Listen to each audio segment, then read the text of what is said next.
Okay, so today what we're going to do is go over 6.6, definitely.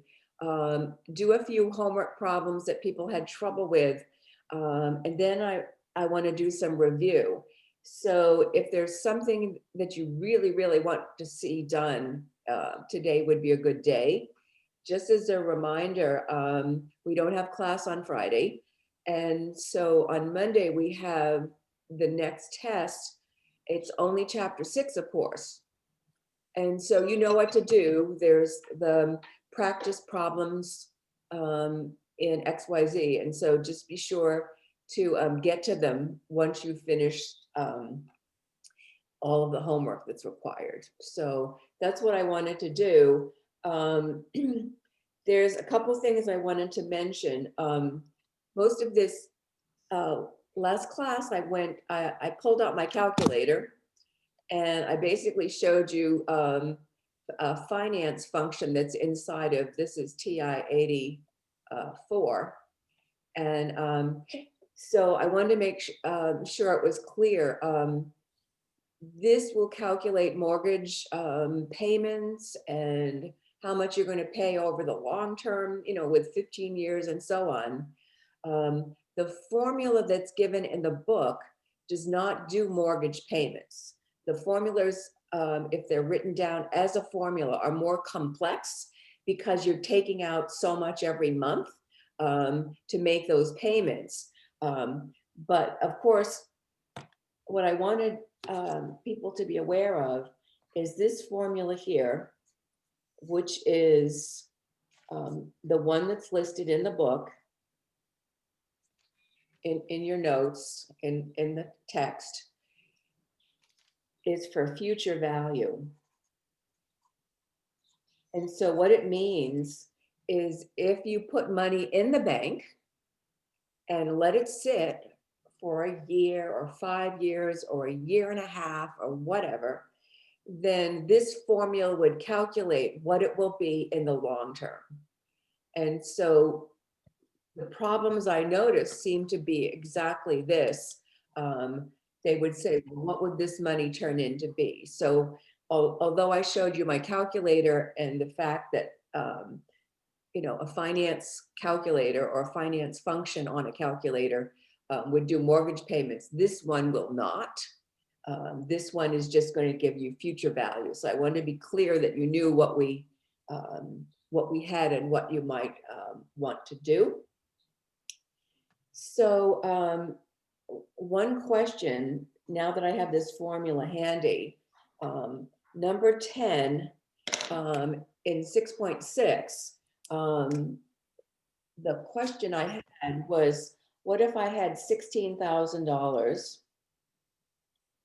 and the interest rate was 3% yearly, and also it was going to be compounded quarterly. Okay. Most of the time in these problems, they have said this is a compound interest problem. But if they hadn't said that, and I think they always do at this point, this would have been the clue. There were two clues, really. Compounding basically means you're into the compound interest formula. And quarterly basically is telling you it's 4 times a year that they'll be compounding. So you do not want to do any of this by hand. You want to use a formula, use a calculator, and everything will be good. So this particular one, the rest of it is what you have to know is how long did you leave this money in the bank? And in this, the problem that I had was 5 years. So I wanted to demonstrate this real fast. So if you've got the numbers in mind, I'm going to show you what would happen. So P would have to be 16,000. That's the initial value. Sometimes you'd think of it as present value, but it's principal. R would be the yearly rate, which was 0.03. And N is the number of compoundings per year. And so when they say quarterly, N has to be 4. And then T, which is the total number of years this is going to sit in this bank or whatever, this investment, it was 5 years in our case. So what I'm going to do is take those numbers and put them into the formula. So this is how it would look. This would be 16,000. This would be 1 plus 0.03 divided by 4. So you don't get 3% every 3 months. You get 3% for the year. And so they've got to cut it down by 4 to say how much do you get each quarter, each time they compound. And that's what this is about. This number here is to make sure you get back your 16,000. This part is basically so that you get your interest. So then the formula says N times T. Now N was 4 times a year, multiplied by 5 years. So it's 4 times 4 times 4 times a total of 20 compoundings. That's what this part is doing. So let me, 16,000. And if I was doing this on my calculator, which I'm going to do in a second, if 0.03 divided by 4 turns out to be a decent number, I'd actually do it.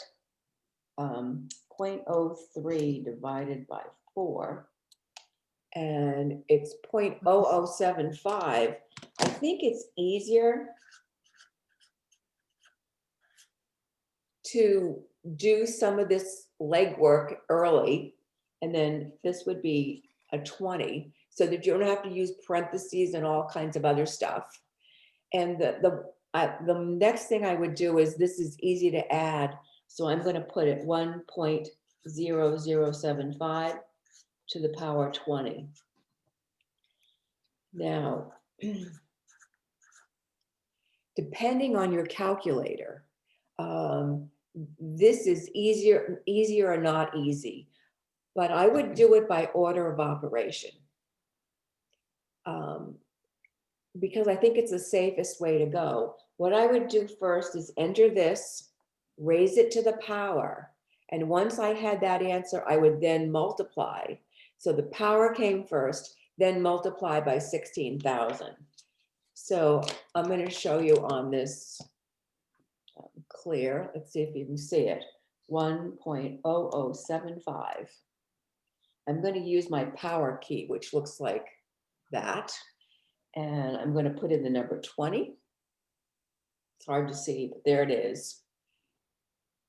And so this number actually matters because a base initially into the bank turns into $1.16. That's what that number is telling you. $1 becomes $1.16. Now I would multiply it by 16,000.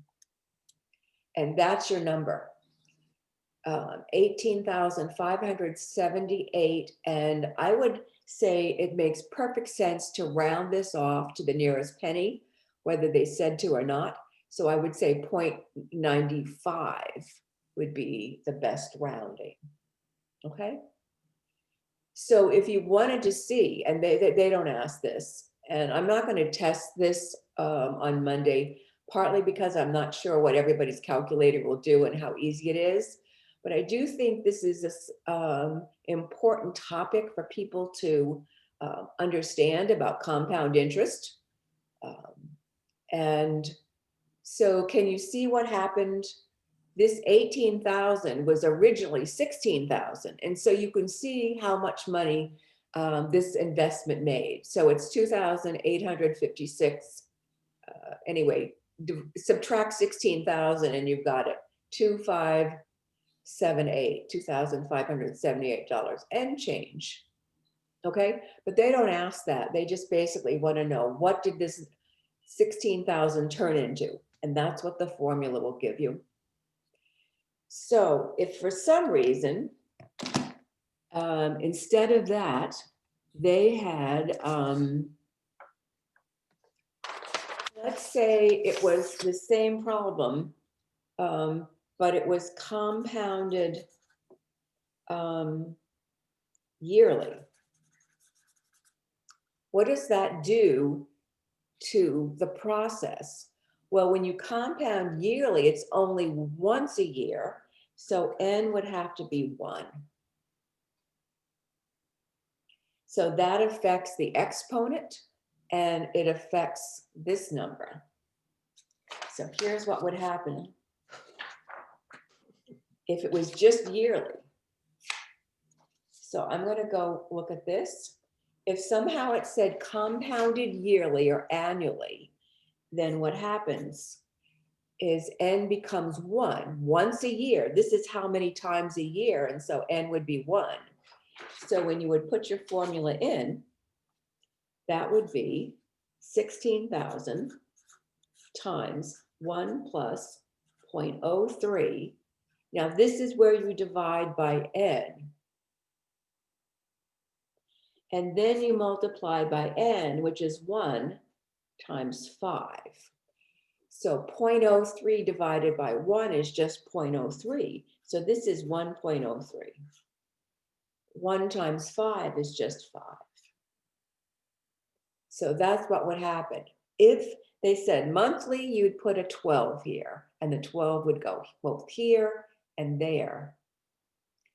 And if they said semi-annually, that's twice a year. So n would be 2, and the 2 would also go up here. So if it's twice a year and it's 5 years, it's 2 times the first year, 2 times the second year, 2 times the third year. Basically, that would be 10 compoundings. That's what they're trying to do when they get this number up here. How many total compoundings do you have? And so then you would take 1.03 to the power 5, get that answer, multiply by 16,000, okay? So I'm hoping that's enough for you to be able to do number 10 in the homework. And what I'm going to do is I'm going to take us over to the homework because there were a couple of other problems. Let's see.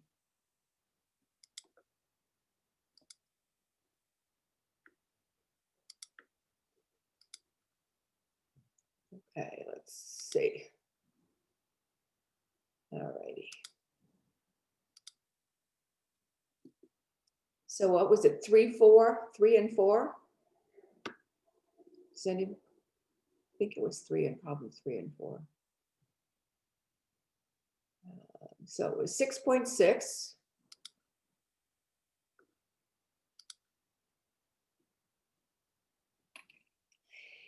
You would have to assume this particular problem is simple interest.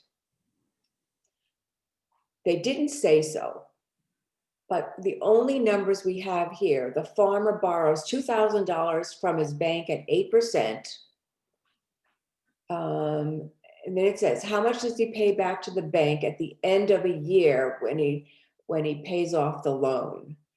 I would say assume any problem that doesn't say compounding and doesn't talk about compounding periods is simple interest. And so in this particular problem, the formula is interest equals, and I'm just going to talk it through because I think principal times the rate, yearly rate, times the time in years. And so in this case, I think we could just do it. It would be 2,000 multiplied by 0.08 multiplied by the time in this case is 1 year. And so 2,000 times 0.08, I think it's just not very much. 2,000 times 0.08 is $160. Do you need to see that calculation or is that okay with you? 2,000 times 0.08 is 160. So do you put in 160 into this answer? No. You have to pay back the 2,000 as well. So it's 2,000 plus the 160. So it's 2,160 is the correct answer. Does anybody need to see that or is that clear enough? I'm hearing nothing. The sound of silence. Clear. Huh? It's clear. It's clear. Okay. Let's Yeah. look at the other one, number 4, I think. This is slightly different, and I may go back to the paper because this is about 60 days. And so let's see. The loan is for $800. I'm pulling my numbers out of this. The interest rate is 3%, and I would assume that to be a year. And if you pay it back in 60 days, okay? It is basically the same formula. It's just that we have to take into account that 60 days. And so here's what it looks like. Bring that out of the way. So there's your basic formula. It's clear to me that it's simple interest. There's no mention of compounding any darn thing at all. And so here's what I'm going to do. It would be 800 for the principal. It's 0.03 because we're good at making things percentage to decimals. But now the time, it's not a full year, is it? Before the last problem, it was a full year, so I put in 1 year. So here's the way they wanted you to do these 60 days, 90 days, whatever, is to do it in this simple way, 60 out of 360, which is something they would do so that, you know, it wasn't such a terrible thing. And so in this case, the 60, I'm going to kill a pair of zeros if that's okay with you. And then 6 over 36, I'm going to call as 1/6. This does not make a nice decimal, so I'm going to leave it like that. So I'm going to go 800 times 0.03, and then it'll be times that. Now this times this is 24. 800 times 0.03, it's got to be 24.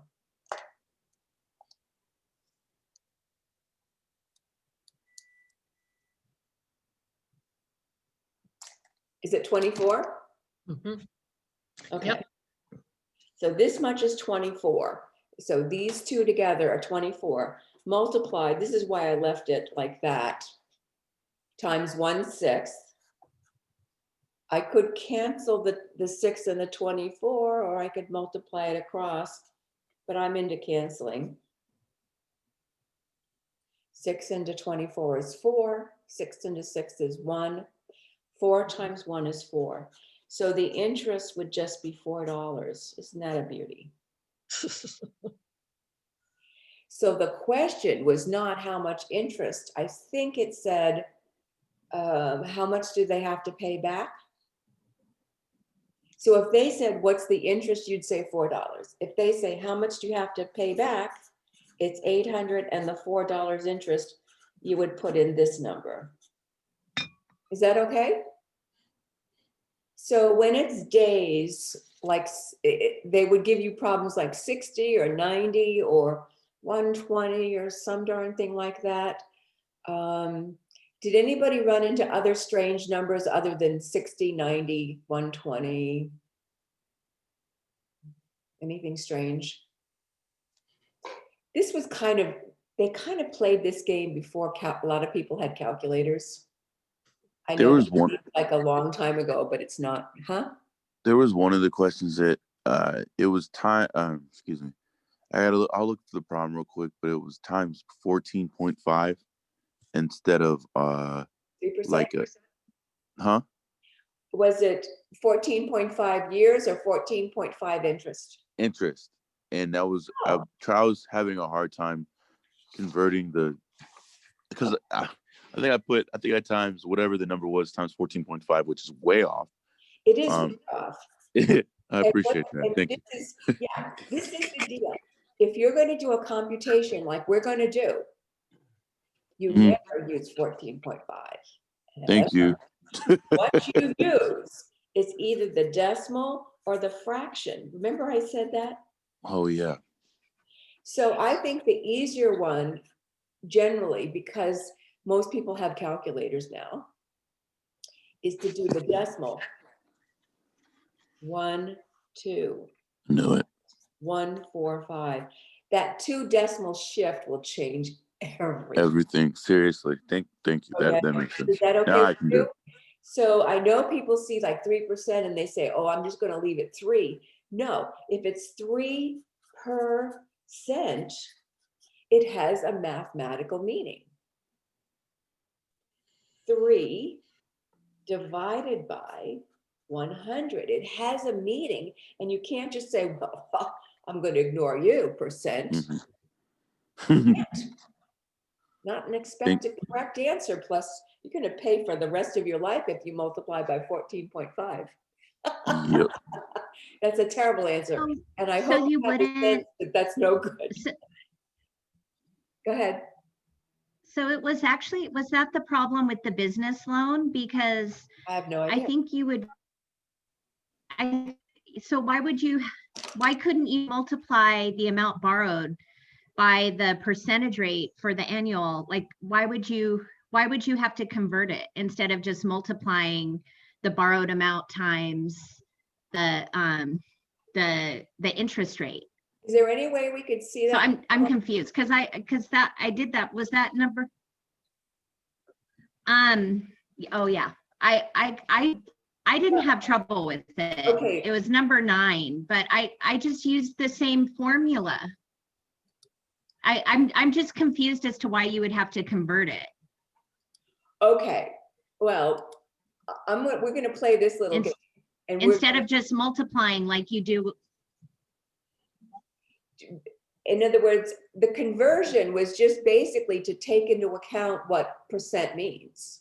So it's not really conversion. Okay. It's basically admitting that percent means something. So let me just give you a scenario. So you borrow $500 at 14% for a year. 500, I'm going to do it on my calculator, but I'll tell you the result. 500 times 14, and the interest is $7,000. Are you going to sign up to borrow that $500? Would you? Maybe you want to take off your mute or something. Would you borrow $500 and pay $7,000 in interest? Nope. Nope. Okay, good job. Good job. You have to think. No. And so what I'd have to do is see what you actually did. But if you multiply by the 14%, you're multiplying by 14. That's way too much. And so you've got to take the 14%, in this case 14.5, and make it a proper decimal, and so on. And so let me see if I can't take us over there. Does anybody recall what problem? Oh, this one maybe. I have it as number 9, and it was, yeah, that's the problem that I did. And but it was 5,660, but I got it right. Yeah. So I'm not sure. The only way this would have worked is if you move the decimal 16.5 over to here, 0.165. Now, if you shifted the decimal at the end because you didn't think that was the right amount, you should have done it at the beginning. 16.5% is 0.165, and it's 1 year, so you multiply by 1. 6660 times 0.165 times 1 year. How much does he pay back? Well, Okay. whatever that multiplies to. Mm-hmm. Is that okay? Because you want to go back and make sure, because people do that all the time when they don't take into account the percent symbol. But it would be an astronomical amount of money. You're just right. I tend to shift my decimal after multiplying. I shift my decimals after. Okay. But so you're saying that you prefer that the shift is or the right way to do it is to shift it before multiplying. Well, if you get in the habit of multiply it times 100 because it's a percent. Yeah, if you in other words, you're taking care of it at the end. But the truth is the matter is, once you saw 16.5%, it really belonged in front of the 1. And so I'm not saying, Okay. that's a wrong answer. Because of the It's a right percent. answer. But the truth is, it occurred at the very beginning.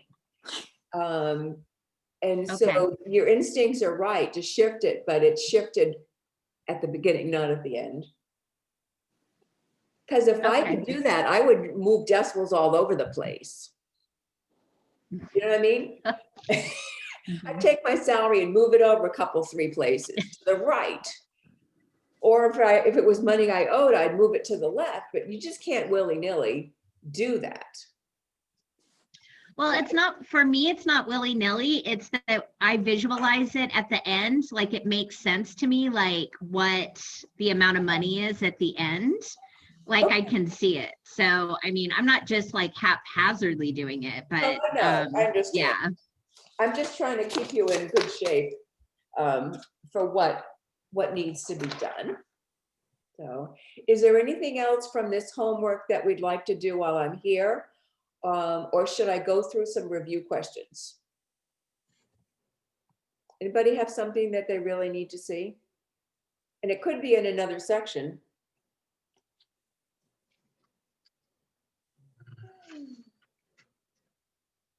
Okay. Well, you can change your mind later. But what I heard was silence.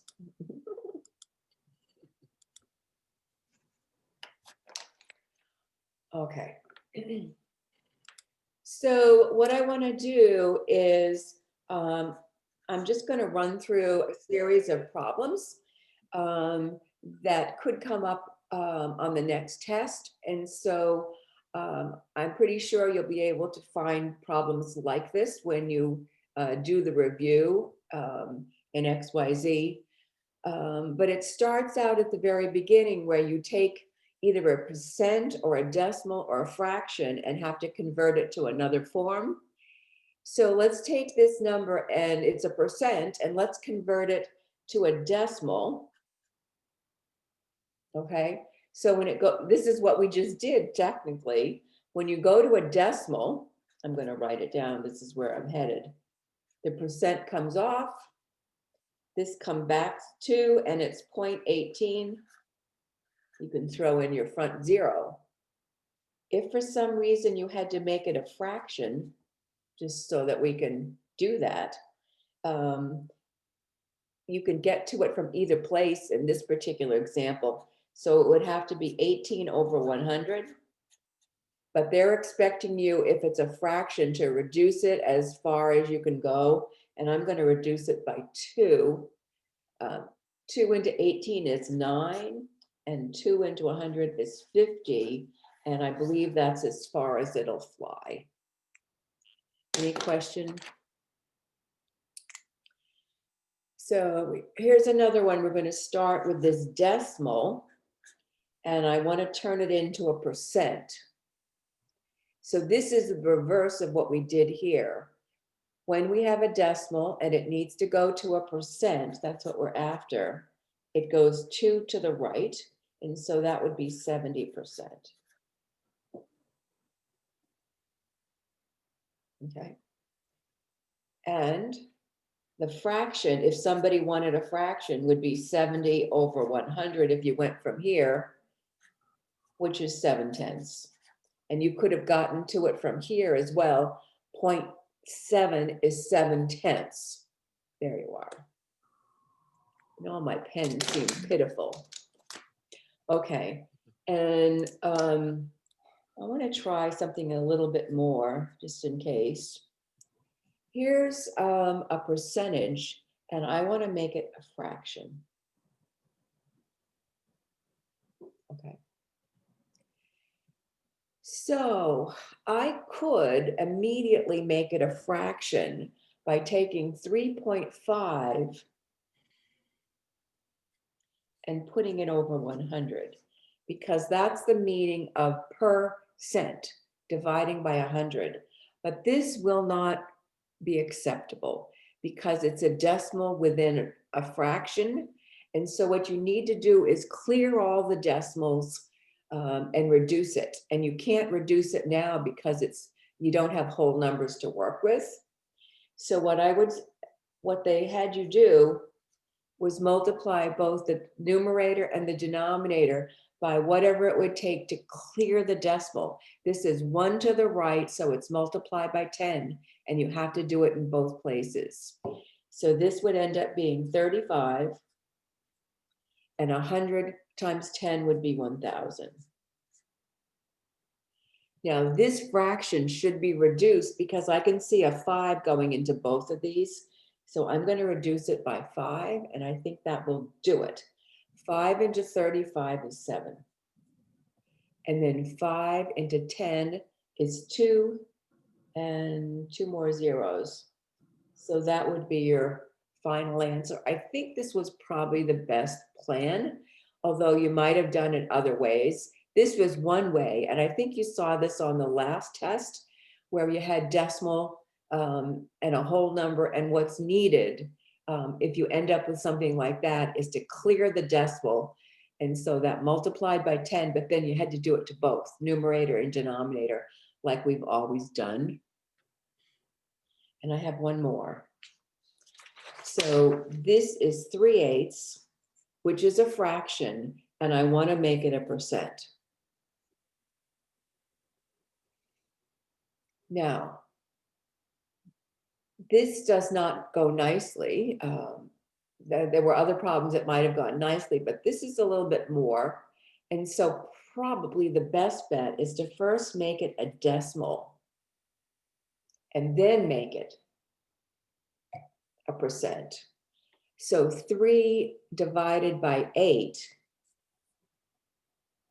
so that you don't twist these numbers and put the 3 on the outside. If you do it like this, the 3 comes down, and so the problem becomes 8 into 3. And I would suggest in these problems to add 2 zeros. I'm going to bring my decimal straight up. That's kind of straight. And 8 into 30 goes 3 times. 3 times 8 is 24. I'm going to subtract, and I'll bring this down. 8 into 60 is 7. 7 times 8 is 56. And there's 4 left over. Now, the reason I suggested 2 places is because it's the textbook seems to favor this approach. And so what this amounts to is 0.37, and then the remainder is 4/8. Okay, so it's 0.37. 4/8 is 1/2. Now, why did I go 2 places? I'll tell you right now, because the original problem was to make it a percent. And when we make it a percent, what we're going to have to do is move the decimal exactly 2 places. So by adding 2 zeros, this then works out beautifully into 37.5%. So that's why I did 2. If I'd gone one more, it still would have worked. This particular problem would have worked. If I'd gone one more place, it would have been 0.375. And when I moved it over, I would have had 37.5%. Now you can probably see that both approaches would have given you the same answer. But once in a while, this fraction is not a nice fraction. It would not go nicely and be just a 5. It would be some, repeating mess. And so that's why I suggested this as a possible approach. Okay. The next problems that they asked you to do in this chapter is what I call this the easy percent problems. Easy for, I don't know, it's easy or not. What is 75% of 60? Now, easy or not, this is a simple percent problem. And the way I taught it was to use an equation. And so X for what is equal 75%. I'm going to go the decimal. 0.75 of is multiply, and 60 is 60. So we could have used 75%, you might know, is 3/4. I happen to use the decimal, but that's what needs to be done. And so it's this times this, and you're done. You've got your answer. So 60 times 0.75.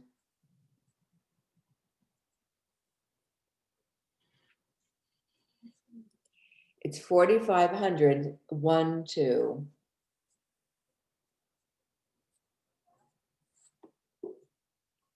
So I multiplied 60 by 0.75 and I got 45.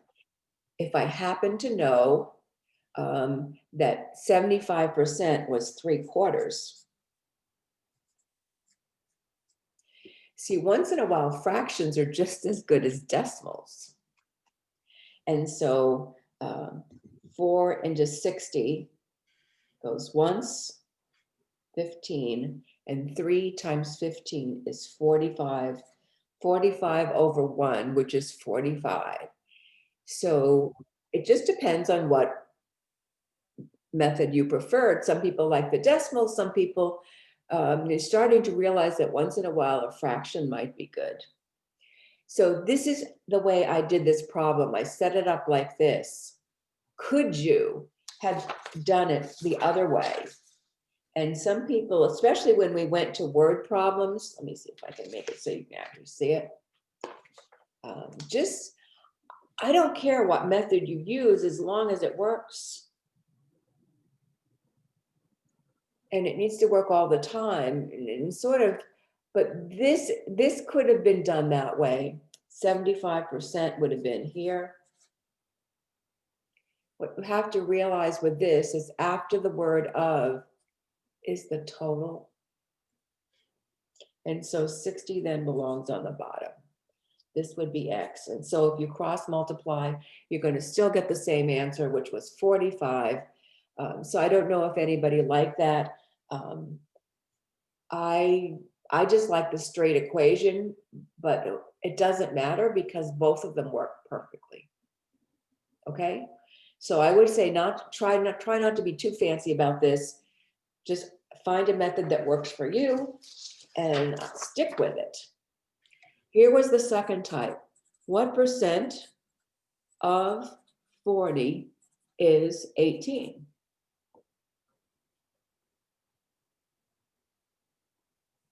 So using the method I first taught you, what percent is X? Of is times, that's of. 40 is 40. Is equal 18. So what you do with this is you want to solve for X, you want to get rid of the 40, and you do it by dividing this side by 40 and that side by 40. So that 40 over 40 becomes 1. X times 1 is X.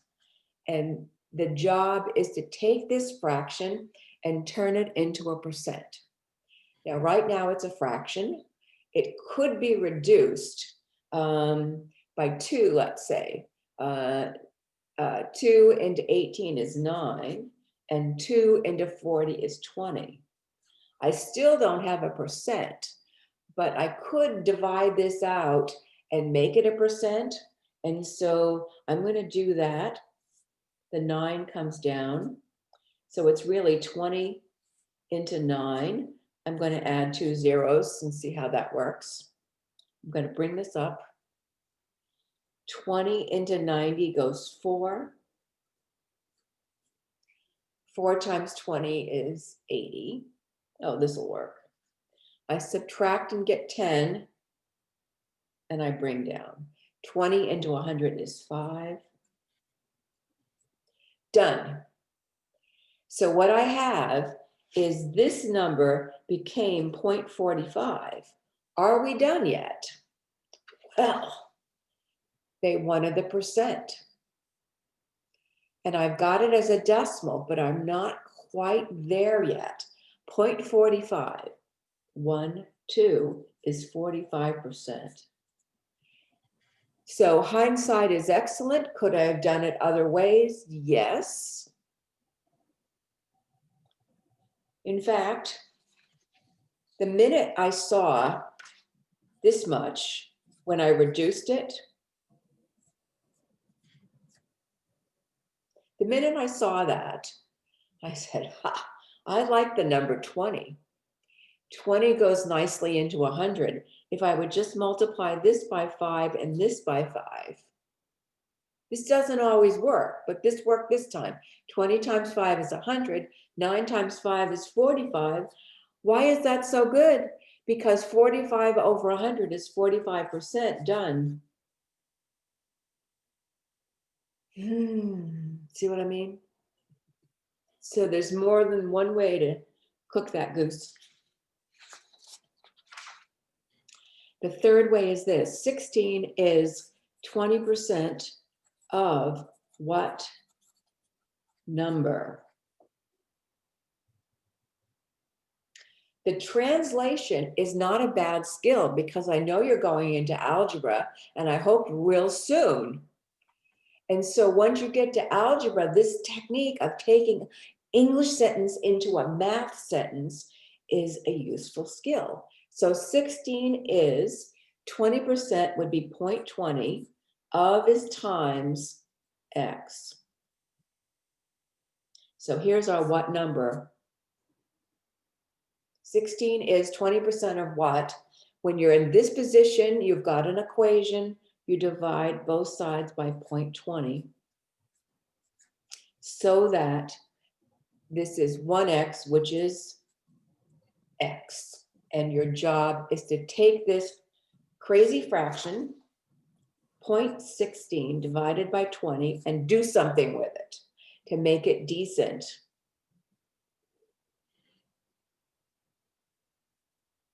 You could divide it out. You could multiply by 100 and cancel. You could do all kinds of things. I'm going to try dividing. So 20 into 0.16.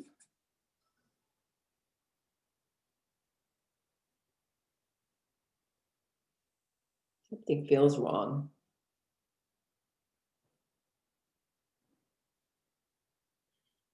I made a mistake. See, this is what I want you to remember.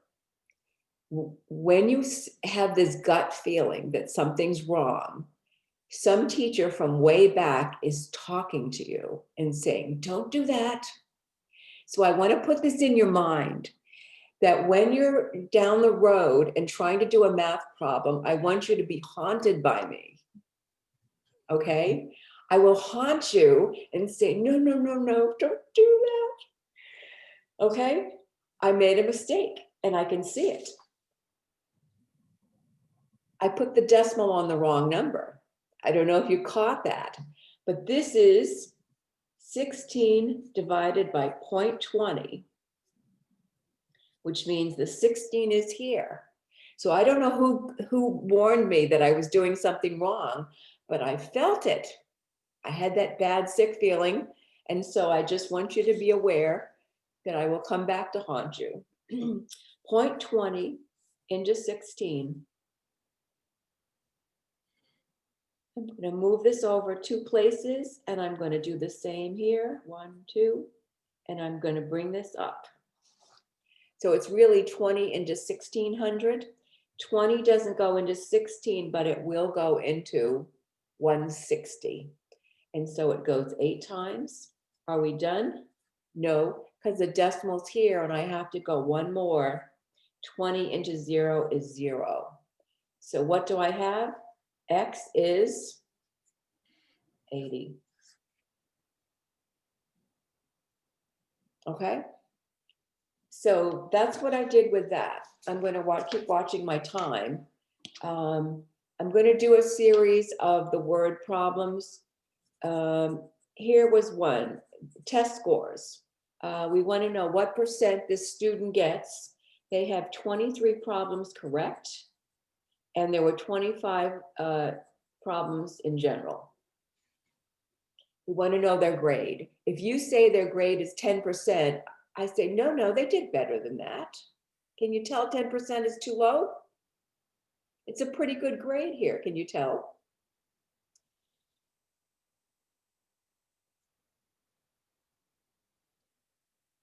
I don't know the percent, and I'm going with the proportion. I do know that there was a total of 25 questions, so it belongs here. And we had 23 right. So when I solve for X, I will know the percentage the student earns. So 23 times 100 is 2,300 equals 25X. And one thing people do is they forget to say equals here. And that doesn't help. So I'm going to divide by 25. Whoops. And so if I can take 25 into 223 with 2 zeros, I have an answer. 25 does not go into 23, but it goes into 230. So how many quarters and $2.30 is what I'm thinking? 4, 8, 9. 9 quarters. 9 times 5 is 45, carry your 4. 9 times 2 is 18, and 4 is 22. Did you see what I did? I thought of this as money. Quarters. I saw this as $2.30, and I said, how many quarters would that be? 4, 4, and 1 more, 9. And so this is 225. That leaves a 5. Bring down. 25 into 50 is 2. That's the end of it. What does that mean? It means that X is 92. What does that mean? Their grade is 92%. Does that sound about right for getting 23 out of 25? You've got to say, if somebody said, well, you have 23 out of 25, but your grade is 70. Don't you have a bad feeling that I didn't give you a good enough grade? I hope so. Next problem is about commission. Okay, so with commission, somebody gets a certain percentage of the sale. And so in this particular problem, it's 8% is the commission rate. So the item that's sold is a nice item. I don't know what it was. Maybe it's a car or something, 12,000.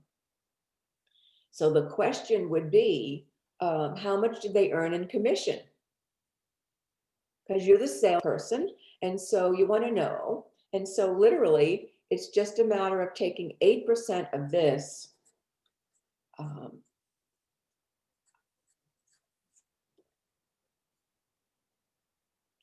Or you could make it a sentence. What is 8% of 12,000? And whatever that is, it's a pretty good thing, don't you think? I think we're doing, that would be a good day. $960. Good number. Okay, could you do it other ways? Yes, of course, you could use the proportion. Whatever. Is that okay? Any questions right there? So that's commission. The next thing I wanted to do was sale price. So here's something that's $280, and it's 25% off. Now, they made these problems a little bit harder by then telling you what the tax rate was. But first of all, I want to do this part of it, and then I'll talk about it. So if it's $280 and you get 25% off, well, 25 out of 100, this would do it. 280, what? Where does it belong? I'll give you two choices. Where? Thank you so much.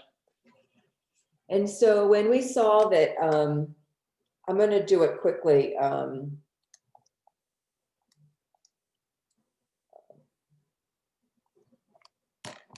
It's $70. Okay, it's basically a quarter of this, which is $70.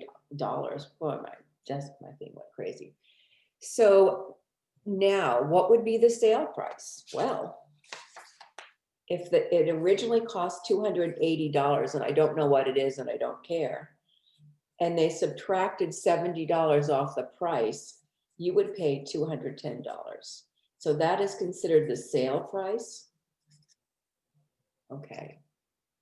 Now, they made this problem more interesting by saying, oh, but now you have to pay the tax. Now in Seattle, it's around 10%, but in this particular case, it was only 5%. So we can deal. So this is the sale price. So I did that first, but now I have a 5% tax rate. And so it's applied to the sale price. That's what I'm paying, $210. But I've got to take 5%. And so I need 5% of $210. And again, I don't think that's a big deal. 5 times 210, $10.50.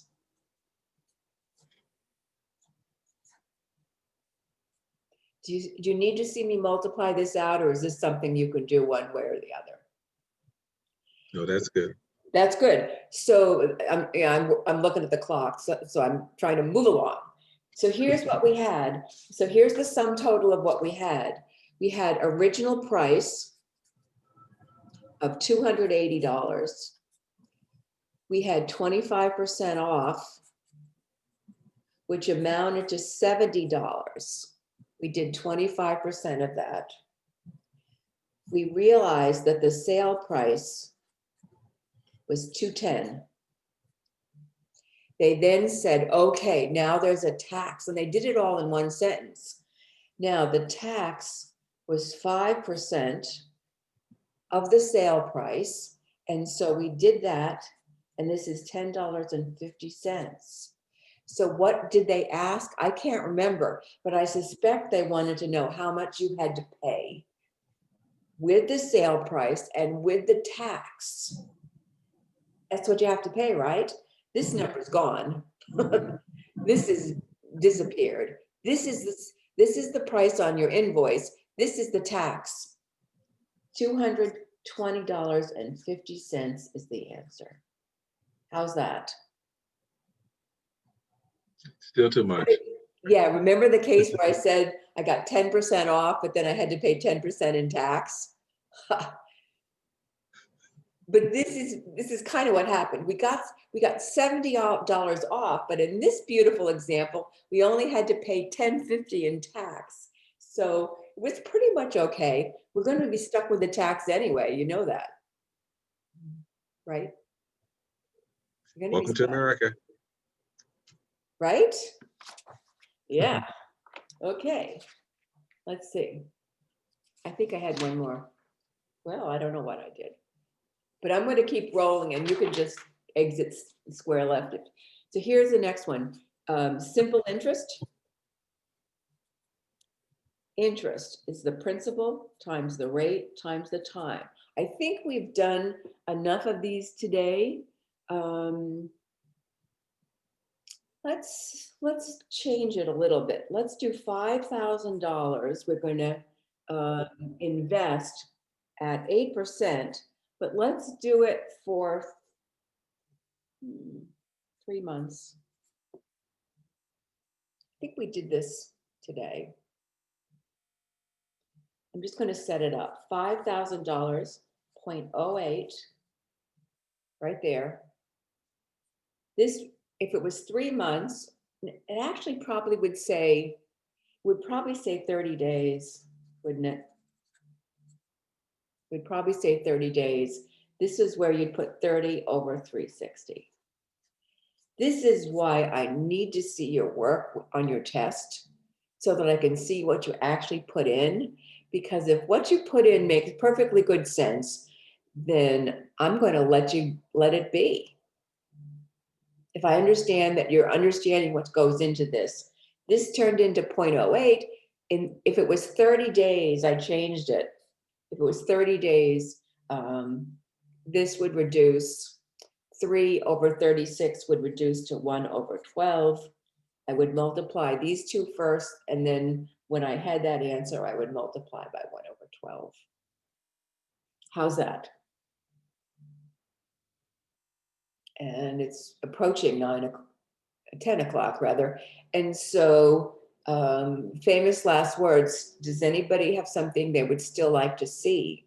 Did I miss something? I think this is a really good chapter, and it's really important to understand interest and percents, because it comes all over the place, percents. Right. Do you believe me? Or did you just say, we'd say yeah, you'd say yes no matter what I said. So you can go and have your life, right? All right, I quit. So anyway, everybody knows what the deal is, right? And so if you have questions, let me know about the questions before Monday. So what I'm hoping